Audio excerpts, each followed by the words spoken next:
एक अहम खबर आ रही है। प्रधानमंत्री नरेंद्र मोदी को इस प्लेन दुर्घटना के बारे में ब्रीफ किया गया है। सिविल एविएशन मिनिस्टर से उनकी बात हुई है। ये इस वक्त एक ताजा अपडेट आ रही है। ये बहुत बड़ा हादसा है। हमारे जो दर्शक हमारे साथ अभी अभी जुड़ रहे हैं उनकी जानकारी के लिए बता दें, अहमदाबाद से ये पैसेंजर प्लेन, ये यात्री विमान लंदन जा रहा था, लेकिन टेक ऑफ के चंद सेकंड्स बाद ही ये प्लेन दुर्घटनाग्रस्त हो गया है। और सबसे चिंताजनक बात यह है कि ये एक पैसेंजर प्लेन था और रिहायशी इलाके में ये दुर्घटनाग्रस्त हुआ है। पैसेंजर लिस्ट भी हम अपने दर्शकों को TV9 भारतवर्ष पर दिखा रहे हैं और हादसे का भयानक वीडियो भी इस वक्त आप देख सकते हैं। मनीष झा हमारे सहयोगी हमें यह बता रहे हैं कि प्रधानमंत्री को ब्रीफ कर दिया गया है इस हादसे को लेकर।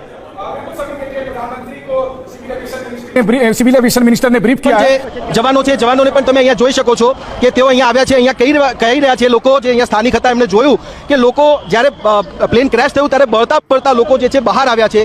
સ્વાભાવિક રીતે કેવો નજારો હશે એની કલ્પના કરવાથી પણ મન હચમચી જાય છે। અને આ જે સ્થિતિ છે સ્થિતિ આજની પ્લેન ક્રેશની અહીંયા જોવા મળી છે। હવે આનું ખરેખરનું કારણ શું છે એ હજી સામે નથી આવ્યું, પરંતુ પ્રાયોરિટીના ભાગરૂપે જે લોકોને સારવાર મળી શકે એ લોકોને સારવાર આપવાની પ્રક્રિયા હાથ ધરવામાં આવી રહી છે। कैमरामैन नटवर परमार साथे सचिन पाटिल, TV9 अहमदाबाद। हम आपको देखिए तस्वीरें दिखा रहे हैं, ये क्रैश की तस्वीरें भी आप देख रहे हैं। होने के बाद वहां पर इस वक्त रेस्क्यू ऑपरेशन चलाया जा रहा है। हम आपको रिपोर्ट दिखा रहे हैं, ग्राउंड रिपोर्ट देखिए। कौन ત્યારે એમને પણ રેસ્ક્યુ કરવાની કામગીરી જે છે એ કરવામાં આવી રહી છે અને ફાયરની ટીમ અત્યારે જે લોકો અંદર છે એમને બહાર કાઢવાના પ્રયાસમાં છે।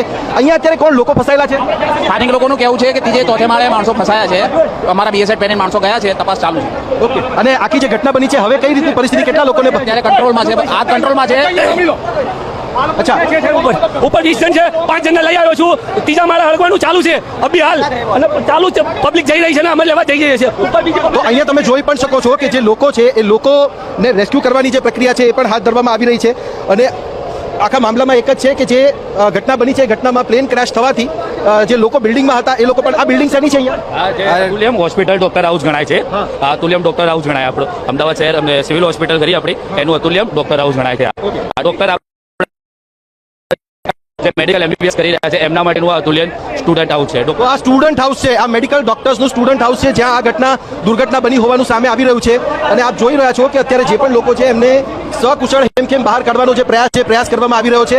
અને આખી જે ઘટના તમે જોઈ, જે દ્રશ્યો તમે જોયા કે દ્રશ્યો સાવ વિચલિત કરી શકે એવા છે। અને આખી જે ઘટના છે, ઘટનાને લઈને અત્યારે શું કારણ હતું, કઈ રીતે આખો બનાવ બન્યો, એની સાથે સૌથી મહત્વનું અહીંયા એ છે કે જે પ્લેન ક્રેશ થયું છે, પ્લેન ક્રેશ થવામાં ખરેખર કારણ શું હતું। અને આપ જોઈ શકો છો હજુ પણ આ ધુમાડો જે છે દેખાઈ રહ્યો છે। બિલ્ડિંગની અંદર પણ જે આગ છે, આગ લાગેલી છે। અને કેવી રીતે આખી ઘટના બની, ટેક ઓફ જ્યારે પ્લેન થઈ રહ્યું હતું તે સમયે આખો બનાવ બન્યો છે। લગભગ 100 થી પણ વધારે પેસેન્જર છે પ્લેનમાં સવાર હતા અને એ સમયે આખી ઘટના બની છે। ત્યારે આ ઘટના જે છે ખરેખર આના માટે શું કહેવું, કારણ કે લોકો જે પ્રકારે હતાહત થયા છે અને જે દ્રશ્યો છે દ્રશ્યો ખરેખર હચમચાવી દે એવા છે। કેમેરામેન નટવર પરમાર સાથે સચિન પાટીલ, TV9।